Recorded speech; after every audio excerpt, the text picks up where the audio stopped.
ẹ̀yin tèmi ǹjẹ́ ti gbọ́ nípa íńtábì tí Alhaji Sefiu Alao ọmọ oko lọ ṣe lórí program kan tí wọ́n ń pè ní Oyinmomo ẹ̀ tí gbọ́ ẹ jẹ́ n gbé yín débẹ̀. Ní ọ̀sẹ̀ tó kọjá la rí wípé Alhaji Sefiu Alao wọ́n lọ sórí podcast program kan èyí tí a mọ̀ sí Oyinmomo tí wọ́n bẹ̀rẹ̀ sí ní fi ọ̀rọ̀ wá wọn lẹ́nu wò tí wọ́n dẹ̀ bẹ̀rẹ̀ sí ní sọ nípa ìrírí wọn àti ìrìn àjò wọn nínú Fuji industry. Wọ́n sọ ọ̀pọ̀lọpọ̀ ọ̀rọ̀ bákan náà gan wọ́n sọ wípé àwọn ò kì í ṣe ọmọ oko mọ́ o, àwọn ti di bàbá oko. Gẹ́gẹ́ bí ẹ ti mọ̀ wípé bó pẹ́ bóyá ọmọ aṣekínni á di bàbá, bàbá náà padà di grandpa. Wọ́n làwọn ọ̀rọ̀ tí Sefiu Alao sọ. Nínú àwọn ọ̀rọ̀ tí wọ́n wá bí wọ́n ní pé kí lẹ rí sí Fuji industry, báwo ni àwọn ògo tuntun tí wọ́n ń bọ̀ nínú Fuji industry báwo lẹ ṣe rí wọn sí. Ó ní ẹ̀yin lẹ ṣàkíyèsí ògo tuntun pọ̀ nínú Fuji industry, àwọn bíi Tirilẹ́dà àti bẹ́ẹ̀ bẹ́ẹ̀ lọ. Ó ní Tirilẹ́dà ògo tuntun ni o. Ó ní nígbà ayé tiwọn jump làwọn máa ń ṣe, live play làwọn máa ń ṣe, àti wípé nígbà yẹn ọ̀pọ̀lọpọ̀ ìrírí àti wàhálà pọ̀ fún àwọn kan tí wọ́n pè ní man. Àwọn yẹn máa ń sọ wípé àwọn ni olórí Fuji, àwọn ni olórí wọn. Nítorí ìdí èyí wọ́n máa ń fún àwọn ní ọ̀pọ̀lọpọ̀ wàhálà débi wípé lóòótọ́ ó ní àwọn ló máa ń bá wọn pín orin táwọn bá kọ, àwọn live play táwọn bá ṣe, àwọn live show táwọn bá ṣe, àwọn máàlù yẹn ló máa ń bá wọn pín káàkiri. Àmọ́ wàhálà tí wọ́n máa ń bá wọn fà ó ti pọ̀ jù. wọ́n kàn lè ṣàdédé dé kí wọ́n bá ní olórin wípé wàhálà táwọn máàlù yìí fún wọn ó pọ̀ nígbà náà lọ́hùn, wípé àmọ́ Òṣùpá Saheed ló wá káàsì gbogbo ẹ̀, ló yarí fún wọn pé kí ló dé ganan, ẹ fi wá lọ́rùn sílẹ̀, àkínṣe ọmọdé mọ́ nígbà yẹn. Bákan náà nínú ìfọ̀rọ̀wérọ̀ tí wọ́n sọ, wọ́n ní tẹ́bá tiẹ̀ máa dárúkọ àwọn èèyàn tí ó yẹ kí wọ́n forí balẹ̀ fún àbí àwọn èèyàn tí wọ́n yẹ kí wọ́n júbà fún nínú Fuji industry, àwọn wo lẹ máa dárúkọ, báwo ni wọ́n ṣe tò, báwo ni wọ́n ṣe jẹ́ ọ̀gá sí láàrin ara wọn. Ó ní Alhaji Sefiu Alao ní tá a bá máa ní kí a tò bí wọ́n ṣe jẹ́ ọ̀gá sí nínú Fuji industry, a máa kọ́kọ́ mú Alhaji Sefiu Ayinde Barrister, lẹ́yìn náà Alhaji Kollington Ayinla. Ó tún tẹ̀síwájú, ó ní Alhaji Wasiu Ayinde, Rasheed Ayinde, Shina Akànnì àti Déwálé Àyùbá kó tó wá kọ òun. Àwọn ní àwọn olórin tó kù ń kọ́, ó ní ẹ má bí mi lọ́rọ̀ kankan mọ́ lórí ọ̀rọ̀ yìí mọ́, wípé kí wọ́n tẹ̀síwájú. Ẹ jẹ́ ká jọ gbọ́ látẹnu Alhaji Sefiu Alao níbi tó ti ń sọ ọ̀pọ̀lọpọ̀ ọ̀rọ̀, ń sọ àwọn ìrírí ẹ̀ àtàwọn ìfọ̀rọ̀wérọ̀ tí ó sọ nínú interview yìí. Ìyàwó Fuji tuntun wà ẹ̀yin lẹ ò ṣàkíyèsí. Irú àwọn tí ń rí lẹ́dà ìràwọ̀ tuntun ni wọ́n. Mo ní àwọn ọmọ lẹ́yìn tó ń rè tó ń jáde. Ẹ mọ̀ pé dìgbé tí onífújì fi ń jáde ní àsìkò ìgbà yẹn kò sí mọ́. Tí onífújì bá fẹ́ rain nígbà yẹn jump la máa ń gba, jump náà ti mọ̀ wá. Jump náà ti máa ń mọ onífújì. Nígbà tí èmi fẹ́ jáde mo ń ṣe kò tán síbẹ̀.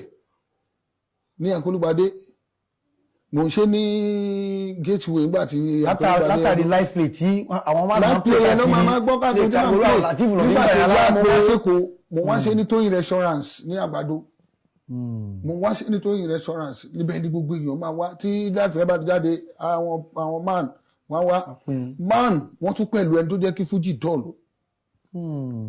Nígbà tí man wà lórí ipò tán wà lórí kéde àwọn òfin tó ń ṣe ń gbà yẹn ó pọ̀ jù, wọ́n lè láwọn báńdì eléré táwọn ọmọ ṣọwọ́lá tó ń kọ̀ tó bá yẹn báńdì eléré, àwọn náà wọn lọ̀gá eléré, àwọn lọ̀gá olórin, wọ́n ṣe gbogbo aṣẹ́ ní ti aṣáfi sùúrù fún wọn dé tó rẹ̀ ṣẹ́ẹ̀dì pé ṣẹ́ mọ̀ pé at last Òṣùpá ló bọ́ sí wọn last.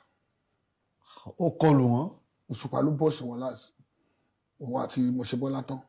Nígbà tó ń ṣe kiri ló kí ló yarí ló ṣe pẹ̀lú kan gbogbo nǹkan bẹ́ẹ̀ kò dẹ̀ wà. Mánu sì wá o. Ṣùgbọ́n agbára yẹn ò dàbí mọ́. Agbára yẹn ò dàbí mọ́. Àwọn ọdún tó say the fact, àwọn náà máa pín láìfò wa káàkiri. Káàkiri bẹ́ẹ̀ ni. Tá a bá ṣe láìfò kan tó bá dùn bí ará kí afárá oko. Látàbẹ́kúta dé Kaduna ní gbogbo Sókótó náà. Gbà lágége á fún ọ táwọn ará Kaduna bá wá fún wọn láìfò á máa tàkì láìfò la fi ń gbé onífújì fi ń gbéra. Nítorí jẹ́ kán rí onífújì mọ́ ní sinmi pé rẹ́kọ̀dù náà fi ń gbéra, rẹ́kọ̀dù tá a tó wá fi ń gbéra kò tà mọ́ àfẹ́ tó wá lọ kò sí rẹ́kọ̀dì kìíní kan tí ó ń ṣe rẹ́kọ̀dù fún eléré mọ́ báyìí. Jẹ́ olórin sí ilé lórí kan ti ṣe rẹ́kọ̀dù gbogbo ìtẹ́ bá dẹ̀rì tẹ́ bá ń gbọ́ yẹn orí íńtánẹ́ẹ̀tì wà láti ń tà. Ti ṣe é sìn. Tó ń dowó sà? Tó ń dowó sà? Àgbà ṣéǹjì ń bẹ́ẹ̀ wọ́n dẹ̀ mọ̀ pa ṣe yẹn sí. Ṣéǹjì àbò gidi bàbá. Just to know that we are still existing àti wà bẹ́ẹ̀. Bàbá tí a bá mú Alhaji Sefiu Ayinde Barrister bí ẹnìkan bá bẹ̀rẹ̀ nílé ni báyìí bá ló fi máa kọ Fuji àbí tẹ́lì yóò júbà Sefiu Ayinde Barrister, yóò júbà Kollington Ayinla, yóò júbà Wasiu Ayinde ta number 4. Akọni Ṣínà.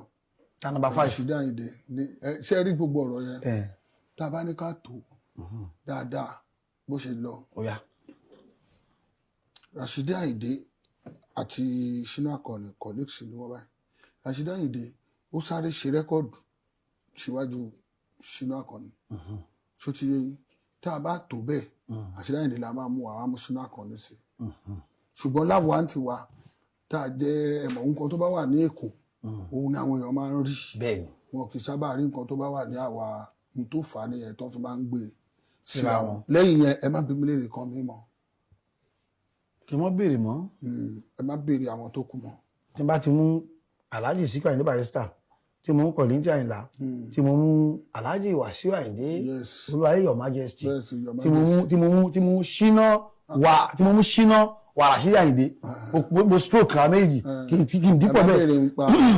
Nọ́mbà kí wá ní Alhaji Sefiu Alao, ẹ bá ní wọ́n béèrè nọ́mbà kí lẹ wà. Sẹ́rí lẹ́yìn àwọn méjì tẹ́ dárúkọ ẹ̀ Déwálé Àyùbá tẹ̀lé. Àyùbá náà ẹ gbà fún. After Àyùbá ló kọ́ mi. Bẹ́ẹ̀ ni sà. Ta ló tẹ̀lé yín? Èmi ò mọ̀ wọn. Wà á tán síbẹ̀ o kí wá láwọn èèyàn wá ń sọ nínú comment section ẹ jẹ́ ká jọ wo comment section ká jọ gbọ́n nǹkan táwọn èèyàn sọ níbẹ̀. Mighty ọmọ ìyàwó olè 454 sọ wípé Musa talent. Abiola Aláṣẹlá sọ wípé this our boss get sense like kílódé more wisdom sir. Ọba ọmọ sọ wípé bàbá ọgbọ́n that is why I like you bàbá Rọ́fíà. Damsco D sọ wípé bàbá talk say make the presenter no ask him any question anymore. This man too get sense long life bàbá oko. Òótọ́ ọ̀rọ̀ ni ìyẹn gbọ́dọ̀ fi ọgbọ́n ṣe. Tàdé ni káwọ ohun àsọ wípé tírí lẹ́dà Olúbàdàn Fuji nìṣẹ́. Jẹ́jẹ́ Oríyọmí sọ wípé confam talk èwo nìbéèrè ọ̀ràn bàbá oko ẹkú làákàyè sir you make sense. 23 sọ wípé bàbá oko kudos to you sir ìbùkún ni fún ọmọ ọ̀dọ̀ náà nítorí pé ó fi ọgbọ́n ṣe ọmọ Ẹ̀gbá kì í jábọ́. ọ̀rọ̀ lẹ ti gbọ́ yẹn nínú comment section kí lẹ́yìn náà wá lérò nípa àwọn ohun tí ẹ gbọ́ yìí kí lè ròǹgbà yín lórí ọ̀rọ̀ yìí ẹ jẹ́ ẹ mọ̀ ní comment section. This is DIGINAIJA TV. Don't forget to subscribe, like and share. Tó bá ṣe máa lọ láàmú àmọ́ àṣẹ tí gbọ́ yín ẹ ṣé o ó dìgbà kan náà.